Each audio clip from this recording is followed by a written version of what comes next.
Welcome back. Continuing a discussion of a paper that I wrote a few years ago called From Being to Good to Life, Liberty, and the Pursuit of Happiness. It was published in a journal called Lex Naturalis. You can find it online if you want to read it.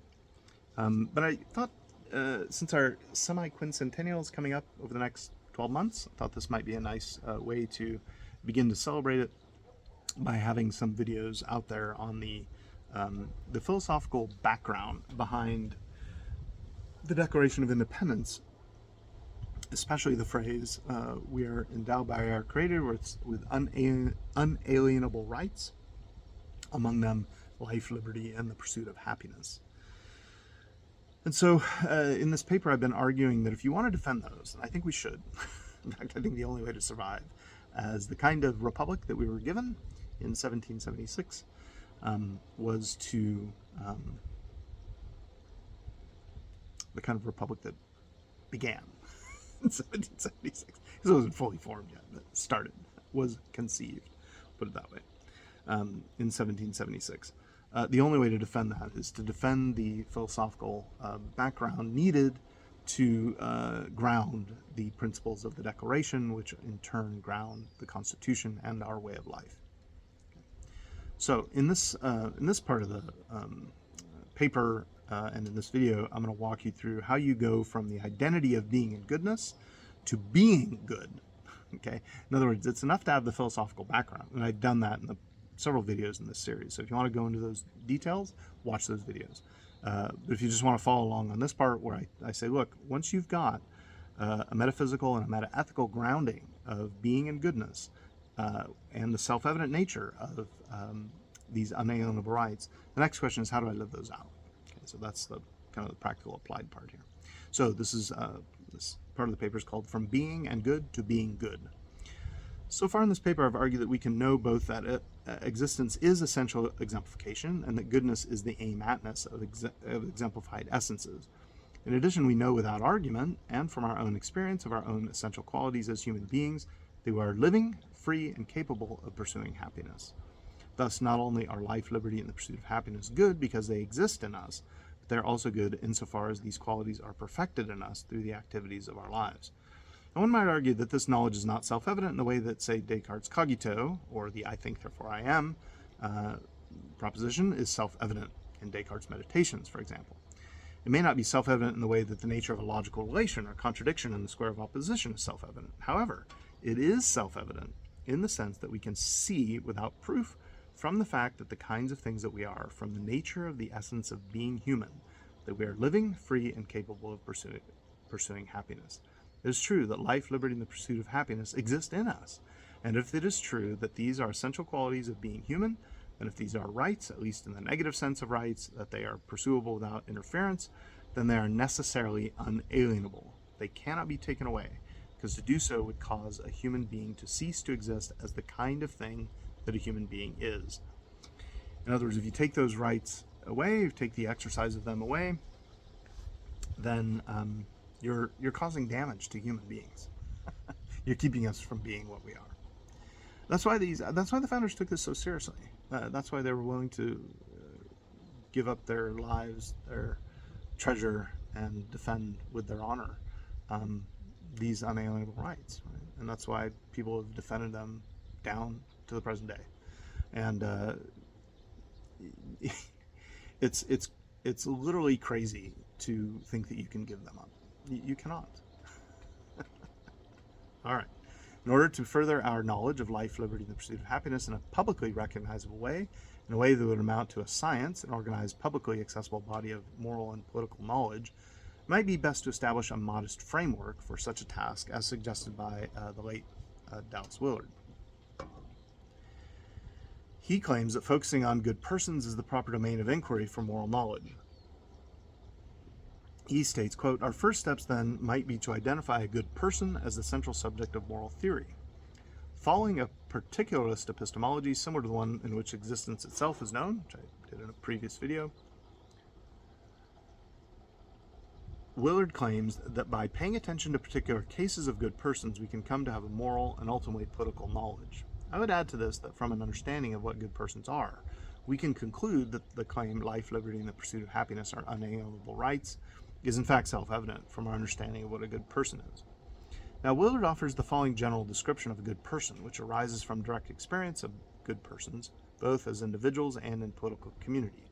Willard states, "We see that good persons are individuals who are intent upon advancing the various goods of human life with which they are in effective contact, in a manner that respects the relative degrees of importance of those goods and the extent to which their actions can actually promote the existence and maintenance of those goods." End quote. That's from Dallas Willard's The Disappearance of Moral Knowledge. It's published posthumously by a couple of Dallas Willard students. I think it was Steve Porter, Aaron Preston, and Greg Tenelsoff, I believe, were the editors and people who put that book together after Willard passed away in 2013. Willard claims that a full-blown account of moral and political knowledge rests on successfully answering these questions. So here's Willard's 4 questions. What is good? What types? So that's a question of intention, like what exactly is the nature of good? And then a question of extension. What particular types of persons, in this case of persons, are good? And then an epistemic question, how do we know the moral facts? And then the question of production, how do we get and sustain good persons with positive moral properties?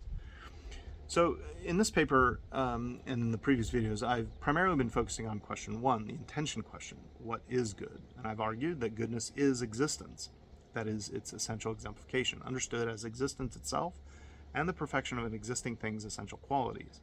I've argued here that Willard offers a way to think about the extension question. Good persons will exemplify, among other qualities, life, liberty, and the pursuit of happiness as necessary expressions of their human essential nature. Question 3, the epistemic question, has a fairly clear answer based on the mode of inquiry in this paper of our knowledge of both existence and goodness. We know moral facts by paying careful attention to the nature of goodness manifest in the nature of existence, both existing existence itself and existing things. The 4th question, the production question, is beyond the scope of this paper. I would suggest that here's some suggestions. So this video is not going to get into all this, but here's some suggestions. I would suggest that it must be answered in light of our knowledge of our first 3 questions. Thus, for example, any attempt to produce good persons through education or moral training must not militate against the essential qualities of being human. Thus, any public support attempting to produce moral members of a body politic must itself support and not inhibit the right to life, liberty, and the pursuit of happiness. Yeah, I want to pause here for just a moment. Because when it comes to this first one, the right to life, the unborn they don't have that right. I don't have that right from the time I'm conceived until the time, maybe until the time I'm born. Maybe not even after that for some places in the United States. So how are you going to expect to defend the Declaration of Independence and the Constitution that goes with it when millions and millions of Americans and people around the world, but we're talking about the United States here, their right to life isn't respected, and the right to liberty and their pursuit of happiness is not respected in law? I mean, good luck with that. It's going to be terribly difficult. Okay, I don't want to get sidetracked onto this topic of the right to life from conception to whole death, but it needs to be addressed. Okay, this is important, especially important for a broadly pluralistic body politic where the sheer cultural force of relativism rejects the possibility of essential human qualities as a guide for any constraints to life, liberty, and the pursuit of happiness.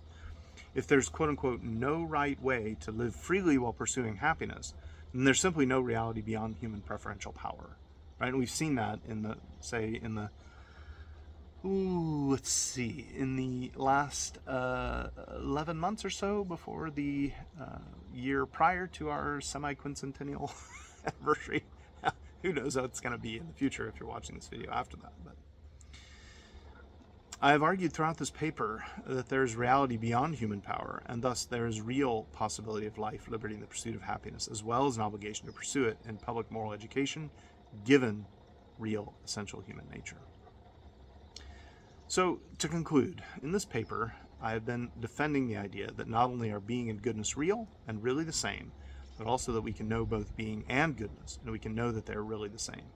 Turning now to natural rights of life, liberty, and the pursuit of happiness, if these natural rights are real, knowable, and good is because of the nature of both being and goodness. In other words, being and goodness, their real sameness and their knowability are necessary conditions for being, goodness, and knowability of the natural rights of life, liberty, and the pursuit of happiness. This is to say that if the natural rights of life, liberty, and the pursuit of happiness are real, then it's because of both being and goodness and their knowability. If there were no real being and goodness independent from human will, then there would be no real being and goodness to life, liberty, and the pursuit of happiness either. The reality of being and goodness themselves are necessary for the being and goodness of the natural rights of life, liberty, and the pursuit of happiness. So in other words, without a metaphysical grounding that's objective, in reality, there's no way to defend unalienable rights. So if the reality and identity of being and goodness are necessary for the being and goodness of the natural rights of life, liberty, and the pursuit of happiness, one might wonder what is sufficient for these natural rights. That is, what conditions need to be obtained such that life, liberty, and the pursuit of happiness will also be obtained. One way to understand sufficiency is logical and metaphysical. In this sense, one thing is sufficient for another insofar as the first thing exists, the second thing necessarily exists. So, for example, in a hypothetical syllogism with propositions A and B, if A then B, A therefore B, modus ponens, for example, the affirmation of A is sufficient to necessarily entail the affirmation of B. Similarly, with respect to metaphysically necessary relations, if an object is square, then it is a quadrilateral. Being a square is sufficient for being four-sided. But there's a second way to think about sufficiency in a practical rather than a metaphysical or logical way. Knowledge of natural rights and being and goodness is not sufficient in a practical sense for exemplification of natural rights in individual and social life. What I mean by this claim is that even if we know the objectively real nature of being and goodness, along with their sameness in reality, this is not sufficient for them to be lived out in a practical way. It's always possible to know the good, but not to do good or be good. Thus, knowing both being and goodness and their sameness in reality isn't sufficient for living a good life or being a good person.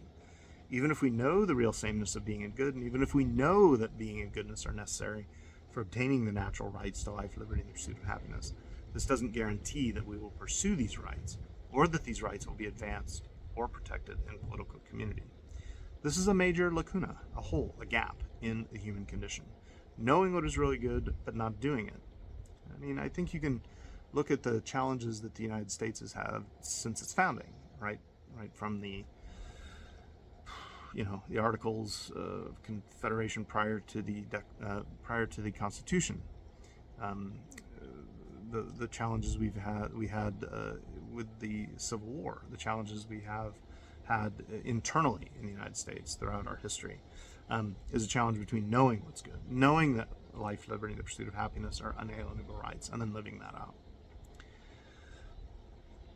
While natural reason can bring to our intellects both knowledge of being and goodness and natural rights, are wills that must also conform to this knowledge. This is part and parcel of the need for a proper teleology of the human soul, especially the human will. A necessary component for the practical sufficiency for the proper ordering of the human will, at least on a Christian vision of being, goodness, and natural rights, be divine grace. It will only be the proper reorientation of our souls that will be sufficient in a practically real way for life, liberty, and the pursuit of happiness, to be really good in both our own lives and the lives of the political communities we inhabit. As Jacques Maritain states, in the last analysis, it is because God is the act of existence itself, in his ocean of all perfection, that the love of that which is better than all goodness is that in which man obtains the perfection of being. So to wrap this video and the video series up, with the Semiquincentennial of the United States occurring over the next year, if you want to defend the Declaration and its principles, you have to defend a robust metaphysical realist metaphysics and a robust realist metaethics along the lines that I'm suggesting here, arguing that being or existence is essential exemplification and is identical to what is good, and that goodness is what consists in any exemplified essential nature, including human nature, from which our rights to life, liberty, and the pursuit of happiness flow.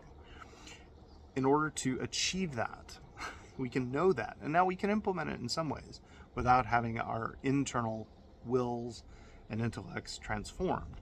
And I think our founders recognized that insofar as the state goes, now this is my interpretation of this, insofar as the state goes, just setting up that awareness of the epistemic side, the metaphysical side of grounding the rights to life, liberty, and the pursuit of happiness, and enshrining those into our institutions is probably as far as the government should go. The government can't force you to be a good person. I'm not sure anyone wants it to, but it can set up and should set up under the appropriate conditions the means by which the rights to life, liberty, and the pursuit of happiness are guaranteed for any person that chooses to make America home. Thanks for watching. Stay psyched, Grom. You!